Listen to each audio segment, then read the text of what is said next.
it, everybody.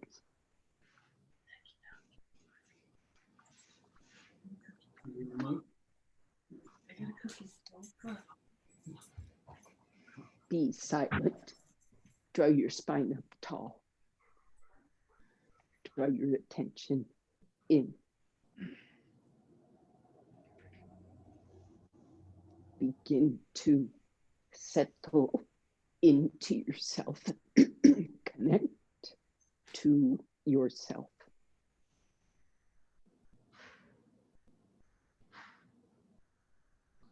So body to body. Grounded thighs to lifting spine.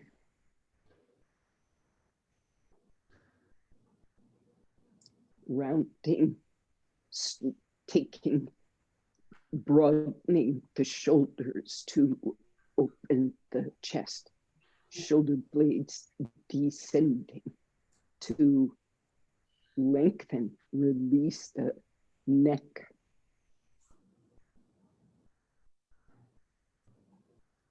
Join your palms. So body to body connectivity. Next, breath to body connectivity.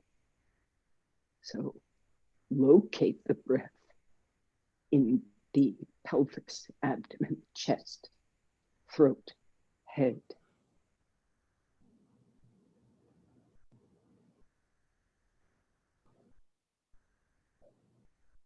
Then breath to mind, mind to breath. As you continue to settle into your exhalations, let that mind, let that intelligence be seated.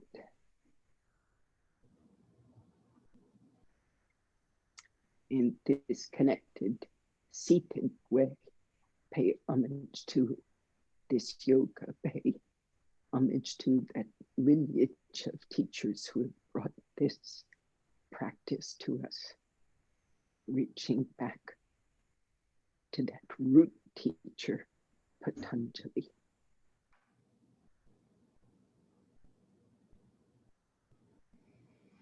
Bow your head. Release your hands. Raise your head and open your eyes. Stretch your legs. So let's begin. Carefully, I have to move this weight. Adho Mukha Virasana. So toes together, knees apart, sit on your buttocks with whatever support you need. Extra blankets, support underneath your ankles. And stretch forward, leaving those buttocks resting, top thighs resting on the blanket or the heels, and stretch forward.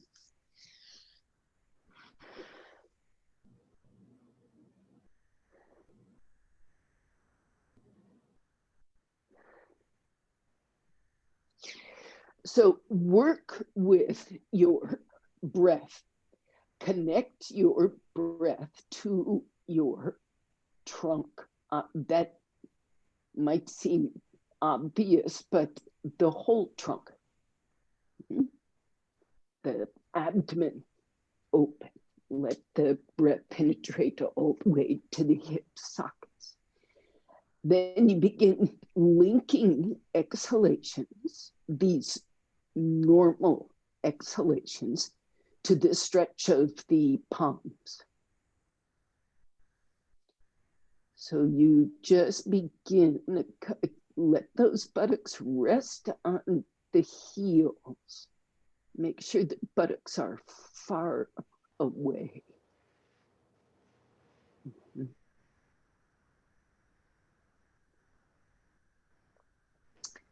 So you start connecting your breath all the way to the hands. Continuously, each exhalation.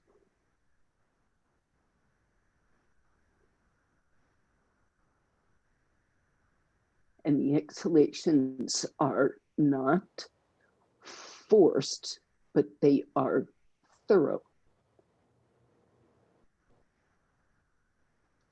And as you inhale,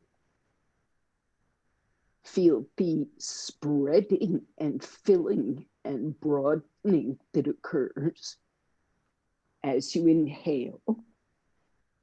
See where it occurs in the trunk and see if you can allow it to occur everywhere. Pelvis, waist, diaphragm, middle ribs, armpit ribs, the sides of the neck and the head. So the connectivity of the breath from the hands throughout.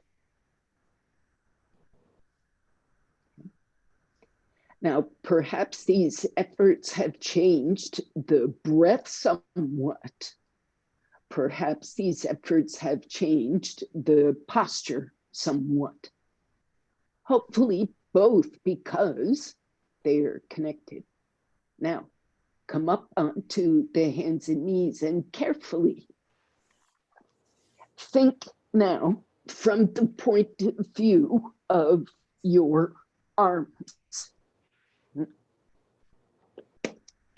Just a second here. Usually we put the brain at, we say this part is the analysis and decider. This remembers, evaluates. The head is the executive center, and the body is the doer. So in yoga terms, this is the subject. And this is the one who's thinking about doing. And your arms and legs are sort of the servants of that executive center up in the head.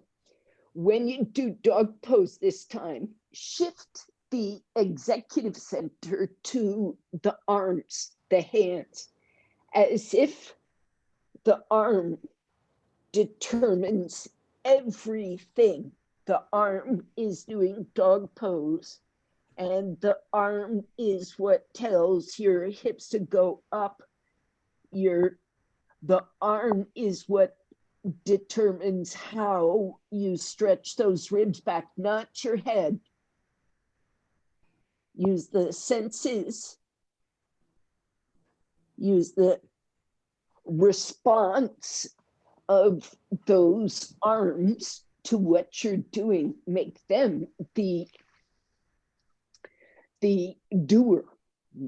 This is possible because you are your arms as much as you are your head.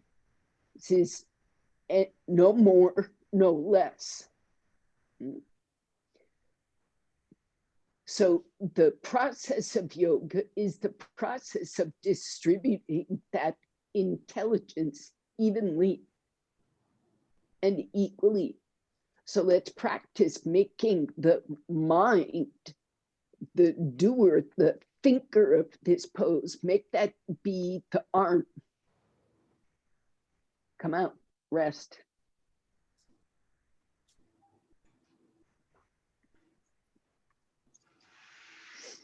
Okay.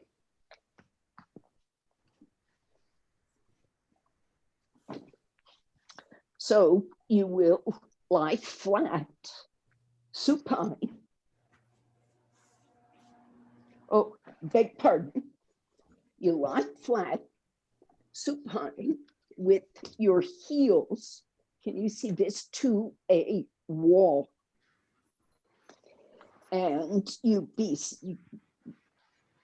as if you were standing on the wall. Now, here's the instruction: heels and toes on the wall. Then you need to back away, a half an inch, quarter inch, so that you have to reach to bring that sole of the foot firmly on the wall. So I started out as if I were standing on the wall, and I just back away from that a quarter inch. If you saw that, I just pushed. So I settled back, and I've got to stretch just a bit. I mean, it's not a super amount. You shouldn't fail to get back to the wall. Get back to the wall. And if you get tired, then modify it so the reach is less. Now, there you are in Supta Tadasana with your feet on the wall, and you're making an effort. Who's making the effort? Where are you making it from?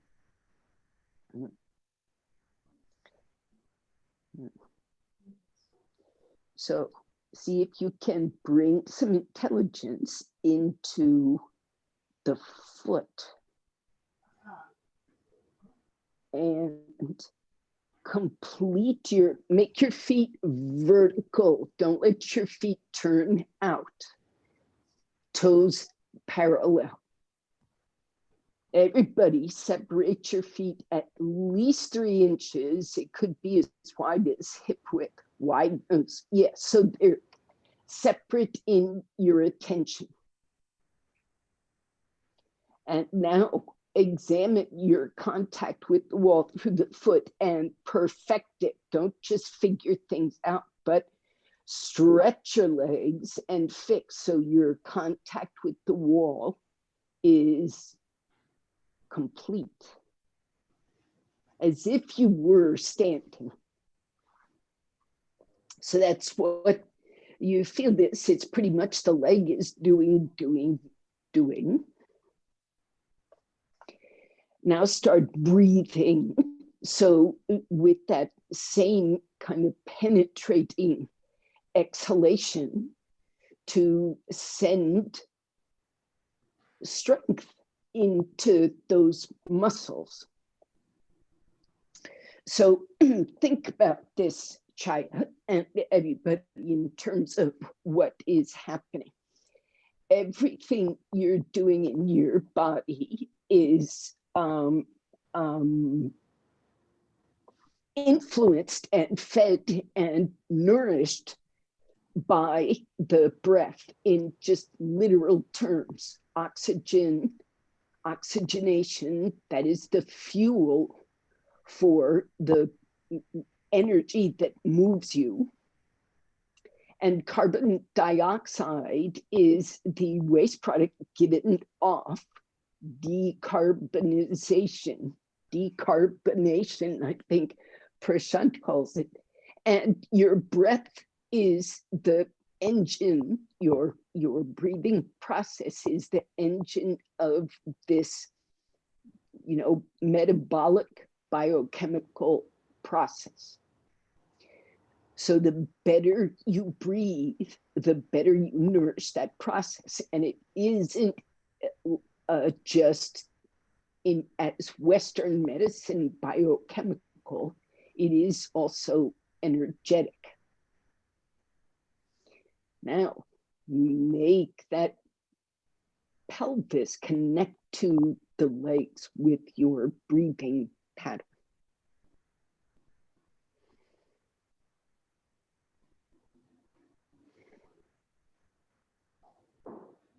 And make the whole leg the sort of doer of the pose. So the intelligence is in the leg. We give these things, we say, put your hamstrings on the floor, keep the outer thigh firm.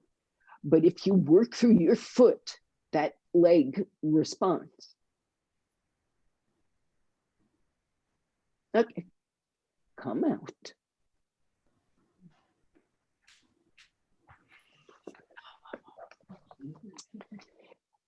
Maybe you've got 2 bolsters. And if you don't have 2 bolsters, then you could make a bolster out of anything, rolled up blankets. You know this technique. And then you can stack blankets to make what that second bolster is for, is just support for the head. So it need not be formally this round thing. It's nice, but it's not a requirement. So I do something like this. So I pile up blankets and I'll make the top one round.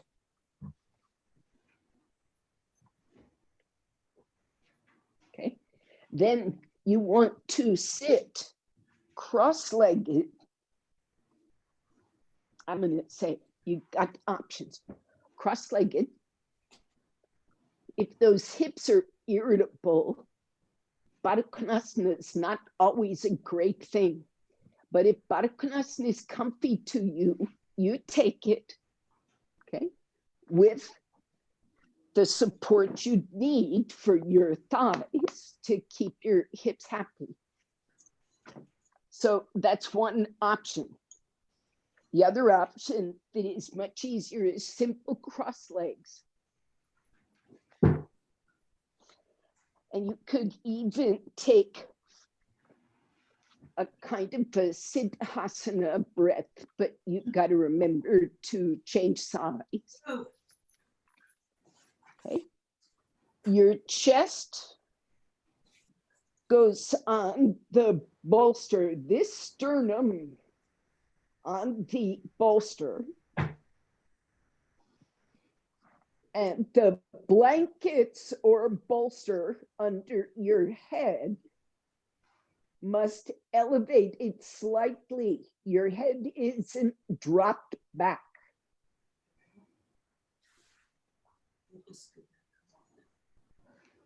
Scoot back a lot. More, a lot more.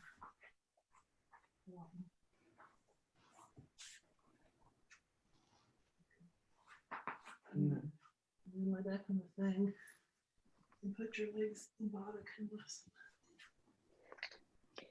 So the simple is cross-legged. The little bit more work in the hips and groins is Baddha Konasana or swastikasana. Now you're going to be here for a few minutes, and Chaya, with respect to what we were speaking of, you don't have to look, relax, just relax. In terms of what we were saying, being supine is often difficult breathing for people, just lying flat and supine. And I'm speaking of your friends, right? Your people who have had lung problems. So this kind of pose could be difficult. If you look in Lois's book, the back arches come later, after, you know, the body's loosened up a bit and the breath may have loosened up a bit. Doesn't come early. However, this kind of pose is lovely for those who have had cardiac complications. Maybe you can feel this, but this pose gives great room. It's not expressly for the heart, but it's nice for it.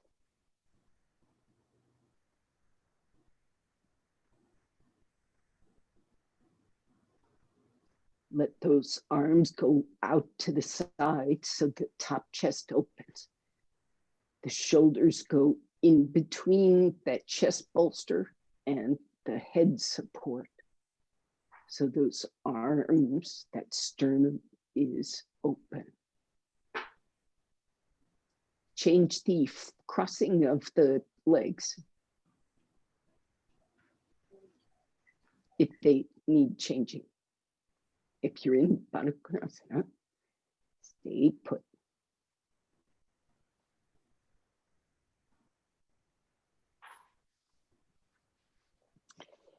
So look at this breath pattern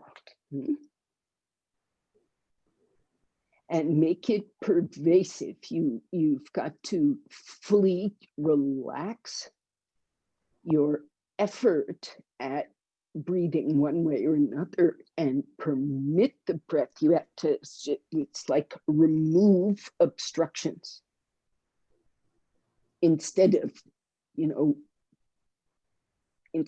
oh, I'll rephrase. There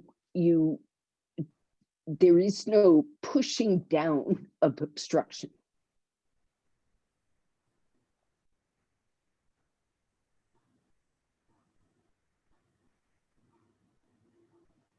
If there is an obstruction, you just surrender it.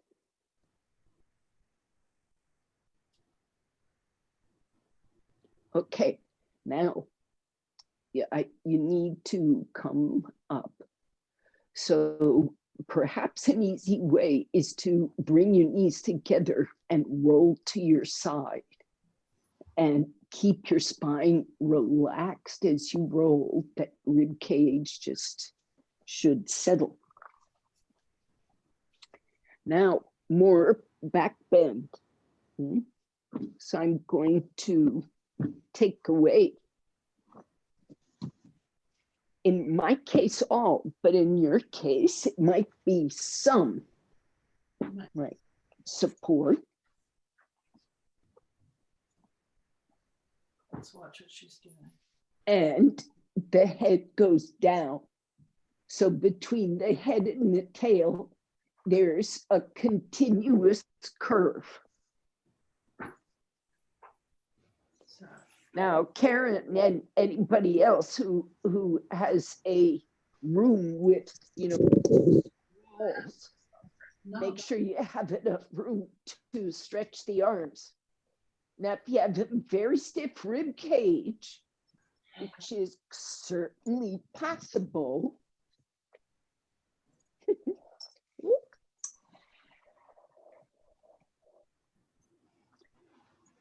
and just putting the chair behind me so that I have something to hold on to where my shoulders can accept straightening. And a chair is better than a wall because it's movable. So Chaya, take blankets out from under the head.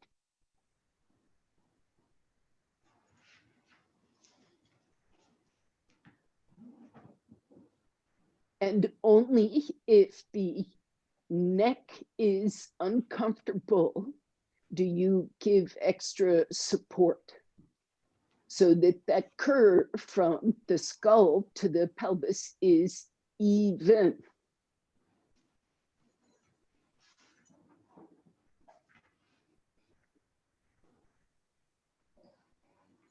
The head, Chaya, should be below the shoulders. I don't even think you need that red blanket.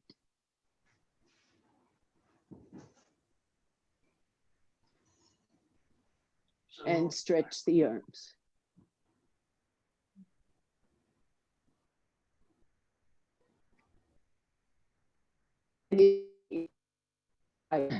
That would do better a little higher under the chest instead of so close to, it's not that close, but I'm just saying higher up the chest, farther away from the, more directly under the sternum.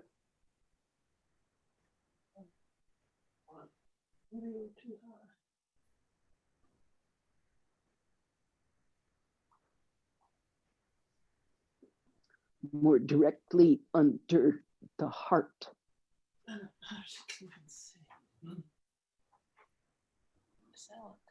God.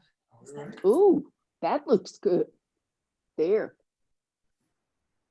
Might need bricks under his hands unless those fingers can touch the wall, Cliff. Just touch the wall, Cliff. Yeah. It's okay. We're coming out. That looks pretty good. And the elbows are straight and everything. Now, straighten your legs. You can change the arm position if you need to adjust your hips in some way. Stretch your legs straight, heels straight down, toes up. Act like your feet are on that wall again, and sort out how you press through the big toe and the inner heel, and put your mind back in your legs. You become a leg brain, leg breath, leg exhalations right to the feet.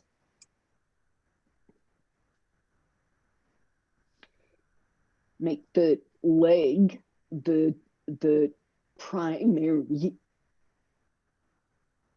intelligence of the pose.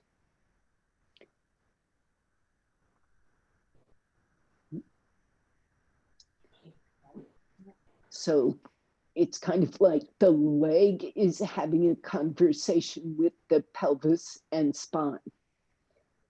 And the spine says, or the breath says, I'm a little restricted. So the leg says, okay, I'll take care of that. And from the leg, a stretch comes that lets go of the abdomen.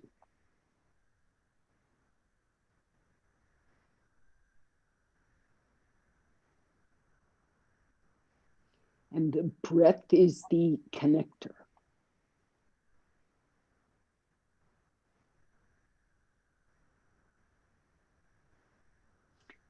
Now, release from that. Bend your elbows, bend your knees, and I support your head as you roll to the side. Just roll over those ribs like a massage and come up. So it just occurred to me, Chaya, that for your lung people, lying on one side opens one lung, right? And if you lean, that the back of that lung is open and breathes more. And if you roll to the other side, the side, whatever's up, maybe you can feel it, those ribs move. Just mechanically, the breath gets to move those tissues. And so physically moving the lung tissue is helpful. So poses that stretch and open, really one surface, then another, then another, then another, then another, then another of the lung tissue as much as the body, surrounding tissue is super useful, but it's according to the strength of the person and the degree of recovery and the degree of other things that are happening. Adho Mukha Svanasana again. Adho Mukha Svanasana. No, say that. No, Shanasana is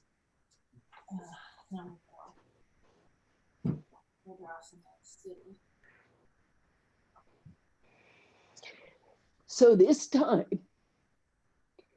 tell yourself that the rib cage and the chest are the main drivers, you might say, of the pose. So what that lung and abdomen diaphragm region needs, let it transmit that to the arms and the legs. Let the arms and legs be responsive to the needs of the chest and diaphragm.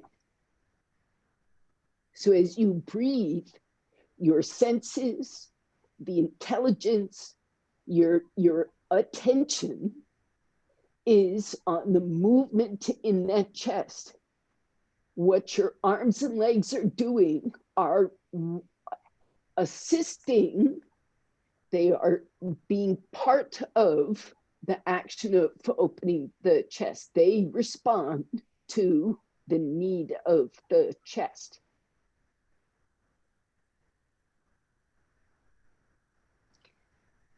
And it's the whole arm, right? From the hand to the shoulder. And connected through the breath.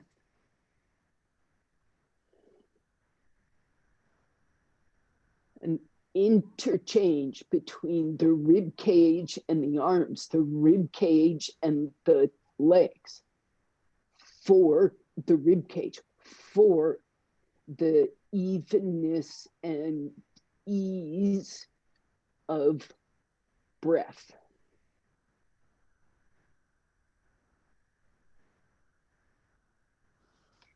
Right? The chest tells the limbs what it needs. Your brain is peripherally involved. Release, come out.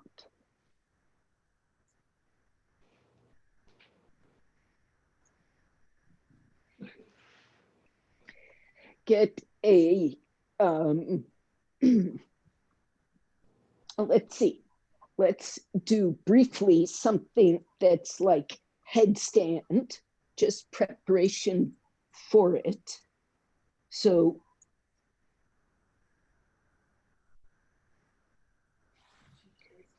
the focus of my attention in the headstand is the difficulty I have with my shoulders and neck, right? This upper throat, neck. That's my focus.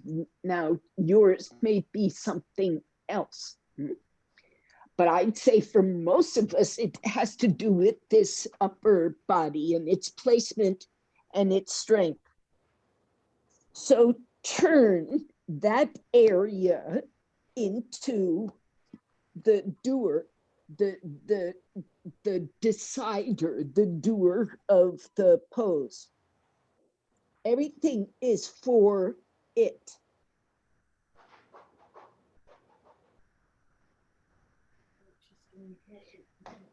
Your brain is not telling your arms what to do.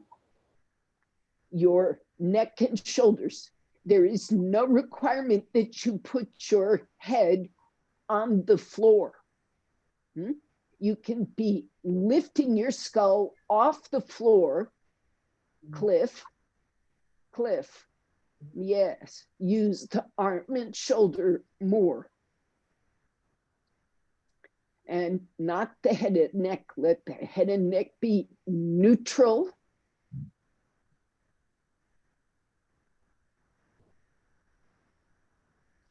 And you come off the knees, Karen, when you're ready. It's like dog pose on your forearms. But it's done not responding to what, I, the teacher, am instructing, nor are you responding to a litany of words you've heard from people before about this. You are responding to your neck.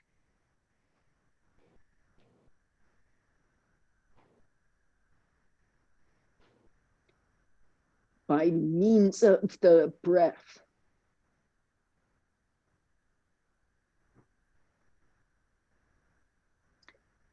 Release, come out. I hope this makes sense to you. Here's the way Prashant explains it. When you speak, your senses contain a subject, a verb, an object. There's an adjective in there, right? So the subject tends to remain a subject in that sentence structure. You can't interchange the verb for the noun. And right, an adjective for verb. Parts of speech have a job. In the body, there is the doer, there's the doing, and there's the thing done. This is like the parts of speech of a pose, the doer, the doing, and the done. And the thing about yoga is those parts are interchangeable, should be, in physical terms. The brain should be, the mind is mobile. The mind becomes the object. The mind is not just the subject, right? The body becomes the subject and the mind becomes the object of the discussion. The roles are interchangeable. Does this make sense? A little bit. Okay. So your exercise today is in sort of interchanging those roles, making your legs be the, subject, and your chest, the opening of your chest or the lift of the chest be the object. And your brain doesn't have anything to do with it. Get a chair. At it as if you want to do back bends. Get a second chair or some kind of support for your head that keeps you comfy.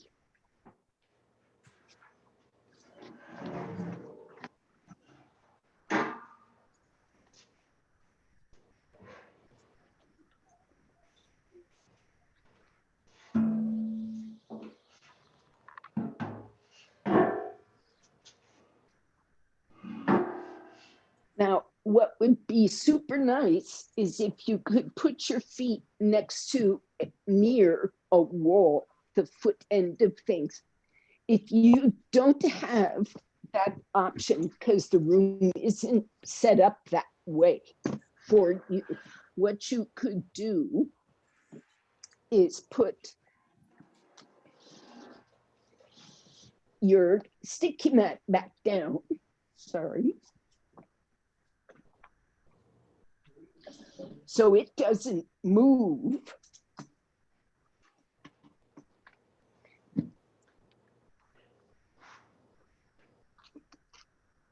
And your, bolster. Can I do this? Yes. Bolster can be on a sticky mat also. How's that? You get a view of the cat too. So I'm not supporting my head. You can support your head, especially if your head gets too involved in things, you should support it. Good. I see Karen is doing 2 chairs. That's great. That's great. Hips on one and back on the other, and you can be on a bolster. So look, you go into your back bend with your head, with your head supported as may be on bolsters or blankets, makeshift support here. Keep yourself comfy. That is the point. Your head can hang free. if that makes you happy. It's the legs that I'm worried, thinking about. So I want your legs to be able to stretch. So I don't have a wall, but I've got a bolster to stretch my legs to.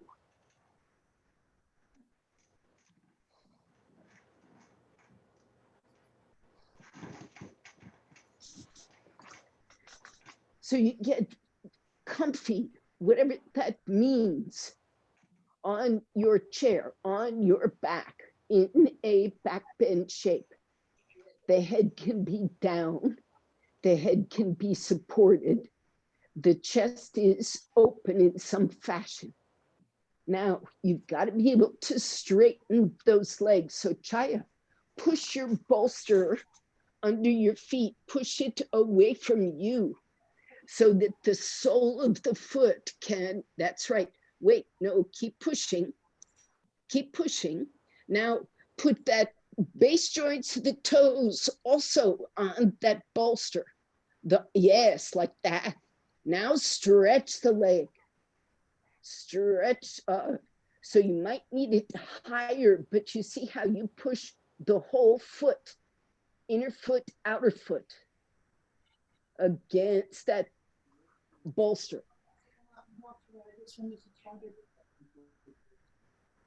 What's up, Gay? You okay? Yeah. Okay. Now, go to work connecting the breath. Try, if you need to put your heels on top of that bolster to finish stretching the leg, do so, but the leg must straighten because it is the primary doer. Oh, I wish I was there, Chaya. I would help right now. I would run right over. And not only that, I'd get an extra blanket and I'd put it on top of that bolster. So you had a little more height and a little more option to stretch that leg.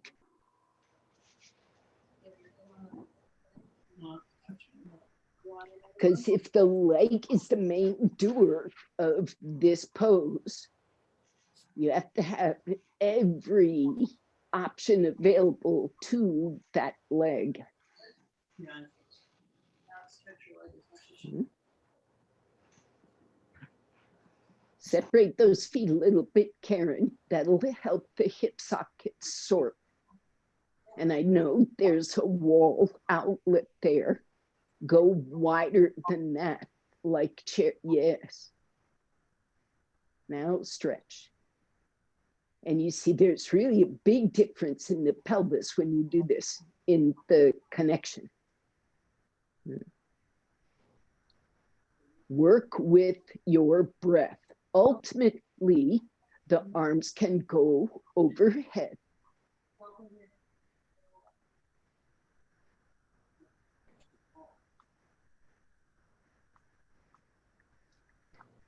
So change your emphasis slowly. Don't, it's not like an on-off switch, to the spine being the subject.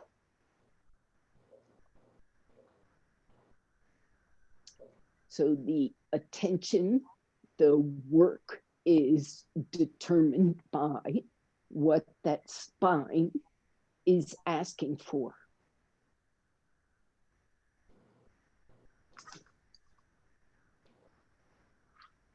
Connectivity to the breath. So the legs act to assist that spine.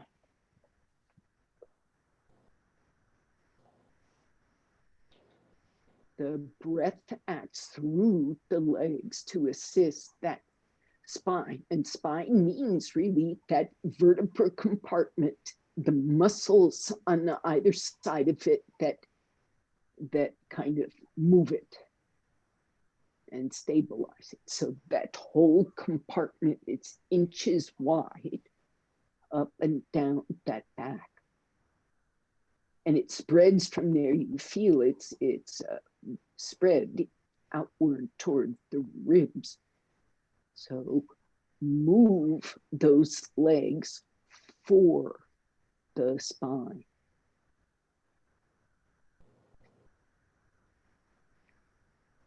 You've got your head and neck in a position where you don't have to worry about them.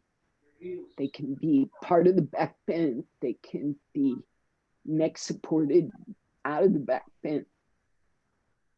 But interact between the spine and the legs working exclusively for that spine.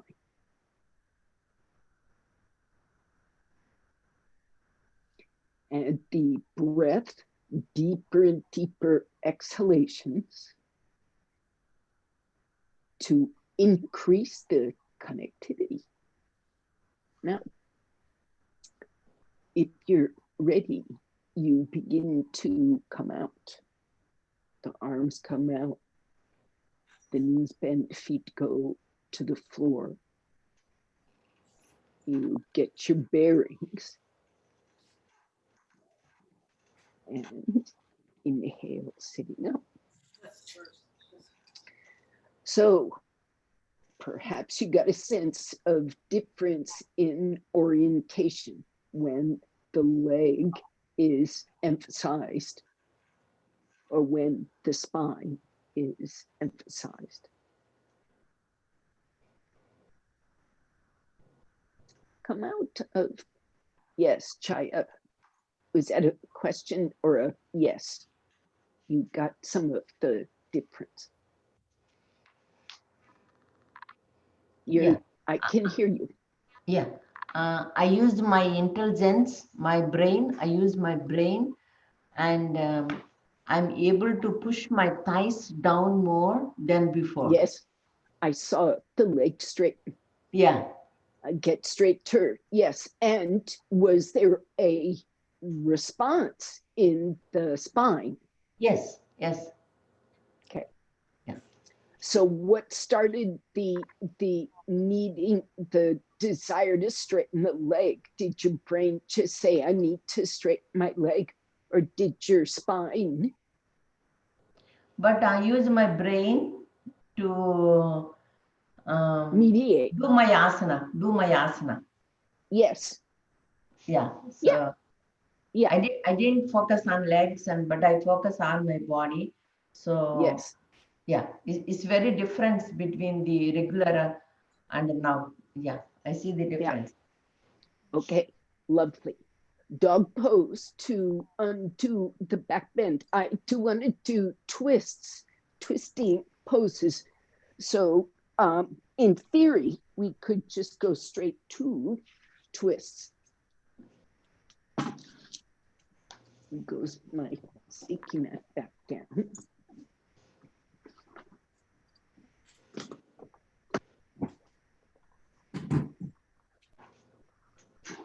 Okay.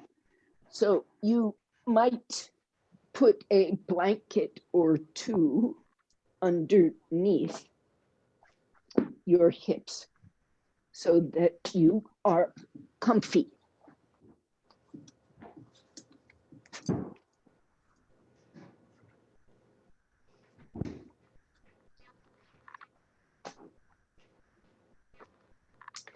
And another thing is to put a chair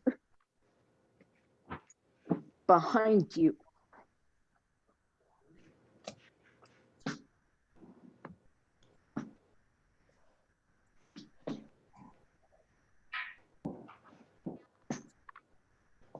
So if you see it, I've got the chair back toward me so I can use the top of the chair seat.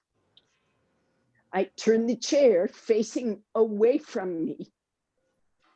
Chair seat faces away. So I can put my hand on the top of the chair as well as on the chair seat. I've got options. You want options. So seated in Dandasana, bend up your right knee. And I'm going to bend the knee away from you, but you bend your right knee. So this is putting one side of your back into a forward bend. Can you reach forward and catch this foot with your right hand? Yep. Now, oh, where's that chair?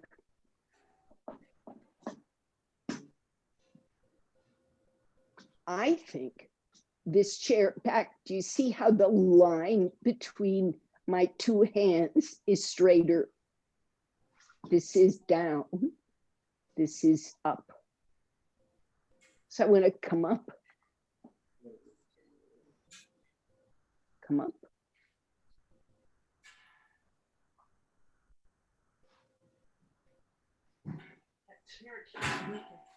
Which knee's bent? Right knee is bent. That's it. Right hand catches left foot. Left hand goes to that chair seat, and you push down at that chair to lift your chest.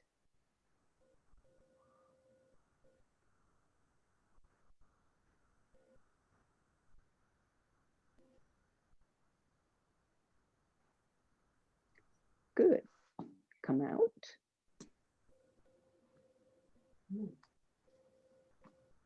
Change sides. So this is from the back. I've got to keep this heel down. Oh, wait, it's from the side.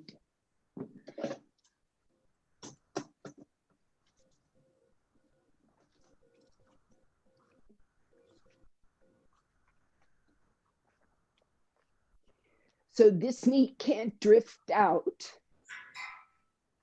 The knee stays up. So if it's drifting, it's often because this heel is coming in. Move your heel out. Catch that foot. Take your hand back to the chair behind you, top of the chair.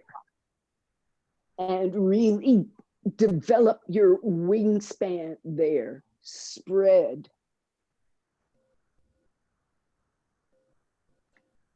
It really helps to think with that spinal compartment. Lift your chest.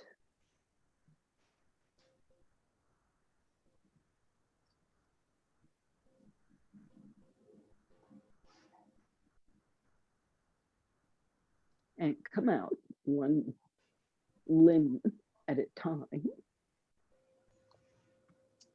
So if you were to do Marichyasana 1 more classically, you would wrap this arm around you.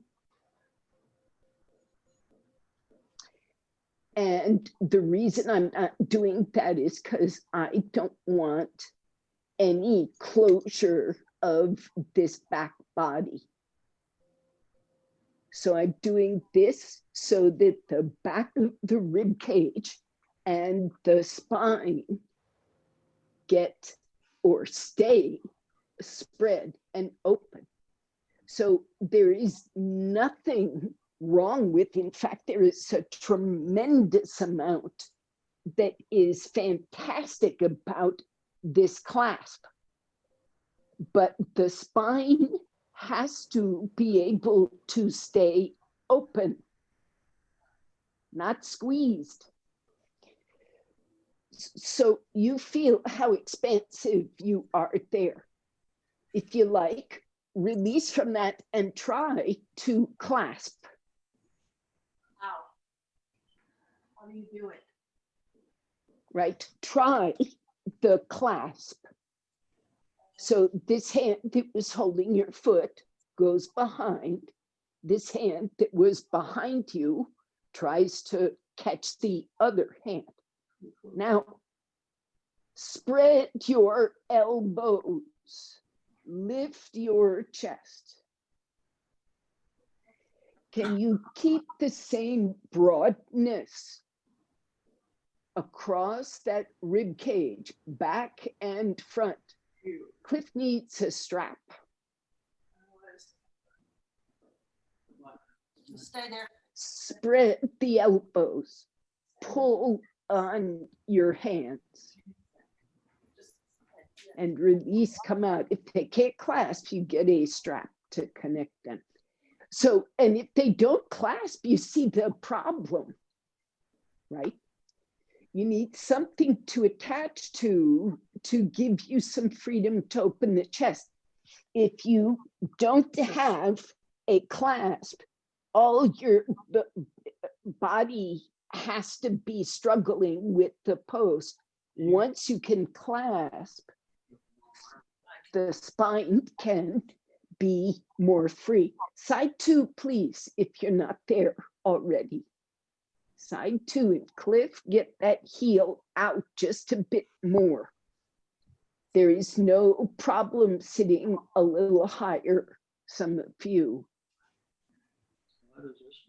Okay, so do the spready pose first, if you like. Do the classical pose for, you know, experimentation purposes.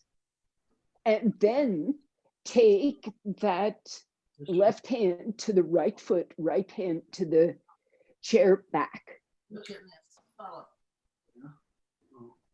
Yes, it goes inside. Yes, goes around the front to clasp. Okay. Got it? Mhm. You go back and forth, or you experiment and you try the expansive.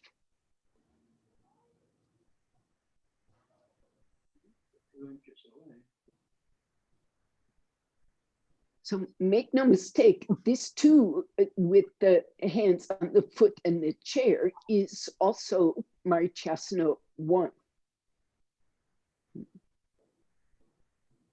The clasp is a version of the pose.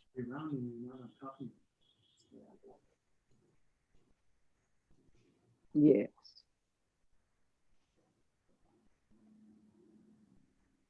So once you get that kachaya, you pull the elbows away from each other to expand that spinal and chest compartment.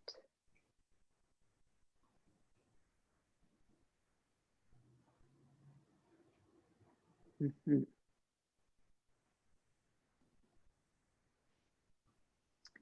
So how close you work your way in on those straps, Karen, take your right hand closer in on, not the left, just the right.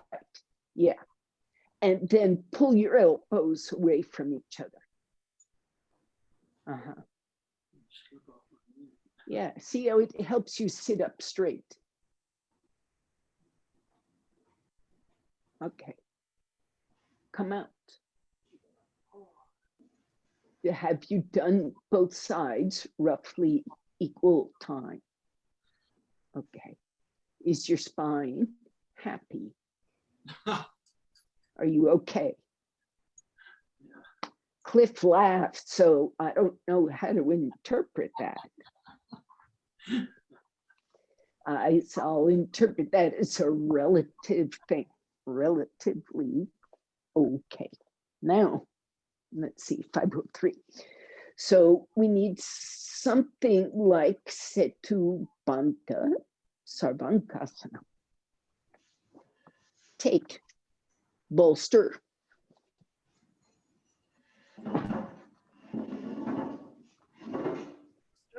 Take a second bolster or a stack of blankets. Take what? Again, it's kind of what works, but you need a height underneath the feet. And you may well need a bit of height under the neck and head. So maybe you can see this. Where's my nipple?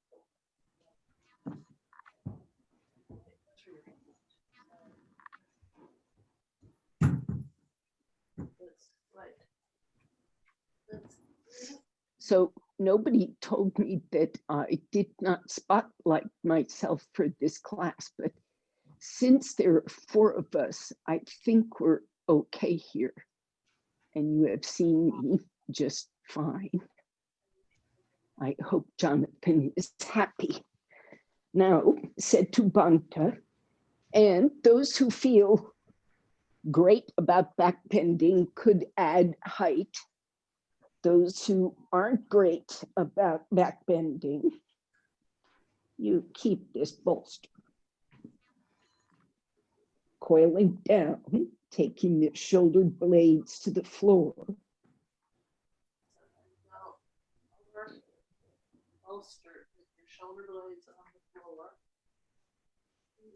Okay, get your shoulder blades And after you get that, the legs stretch out. So those feet, once again, get on the bolster and you can separate those feet. Okay. Got it?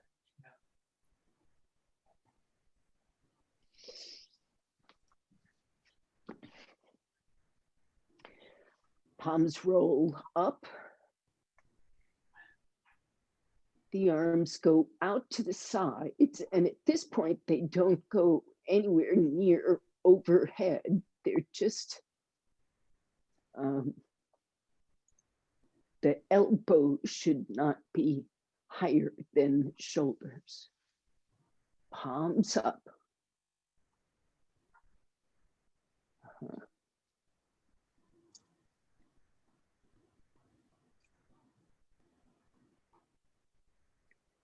So be again in this relationship between the spine, that whole back body, and the legs. So there is some activity in the legs. And it's not a huge amount, but it's just some mild activity that keeps you conscious of this relationship, this connection you've got, legs to breath, legs to spine.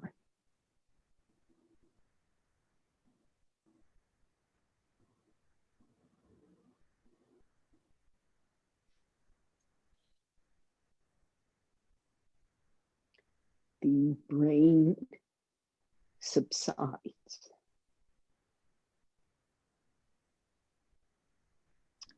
Frontal brain drops to the middle brain. Front brain and middle brain both subside to the back brain. The front brain is future thinking.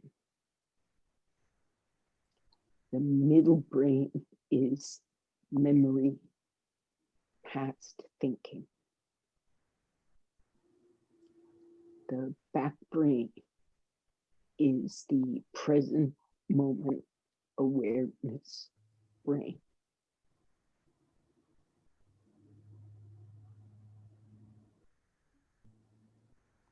So the present moment awareness brain is aware of the spine, is aware of the legs.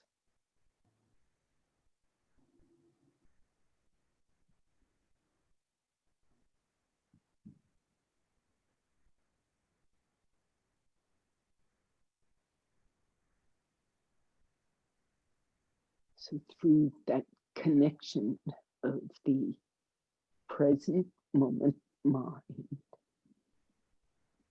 into the body, you can use that breath to make yourself more even.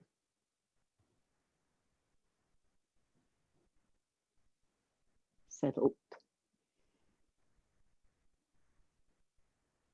Now, begin taking slightly deeper exhalations.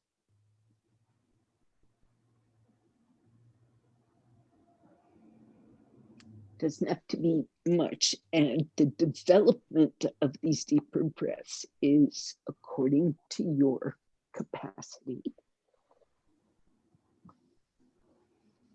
Your exhalation is carrying a lot of carbon dioxide. Your exhalation is carrying the byproducts of cellular metabolism.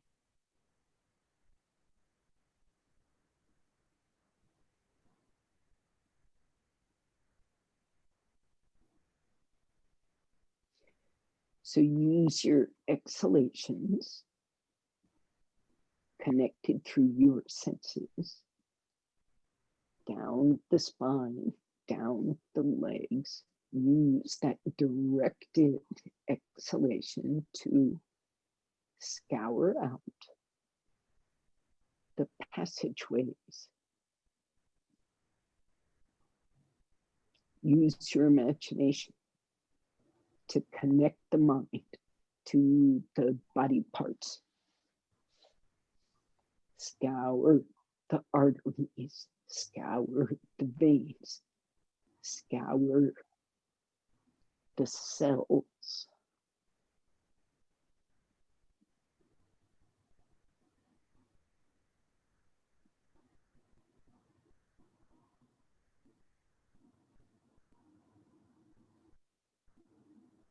Not coincidentally, you're also working the lung cells, the alveoli. These are what get very troubled in pneumonias, COVID, any kind of pneumonia. The alveoli sort of get damaged.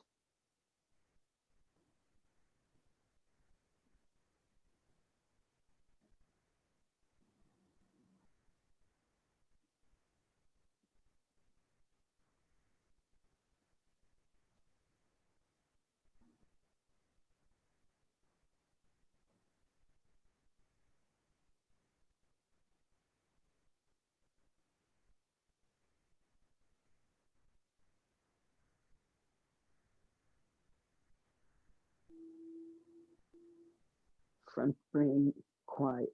Middle brain, quiet. Back brain, present moment brain. That's what's awake.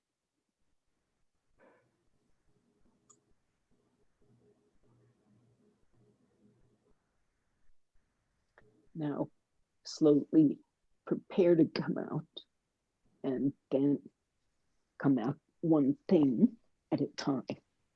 The knees bend, the elbows bend, and you either slide backward, that's probably best, push the bolster out from under you, and you can lie cross-legged with your feet on that bolster, or turn it crosswise and just rest your knees over it, or get rid of it completely and lie flat.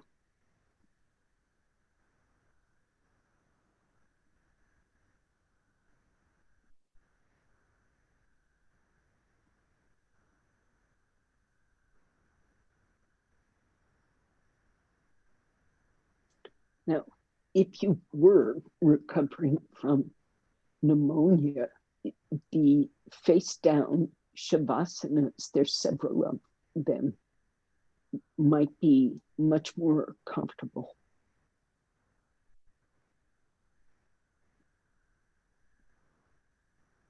But that's not us now.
If the legs are crossed, change the crossing.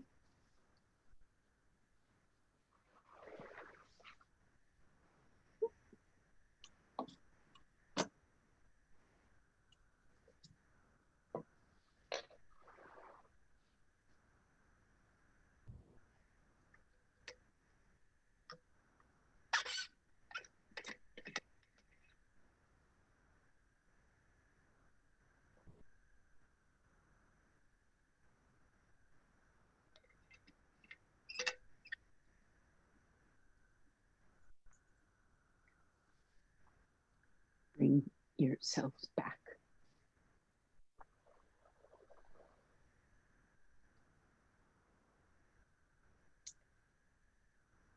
One thing at a time. And because you're home, you can stay put. You do not have to come out.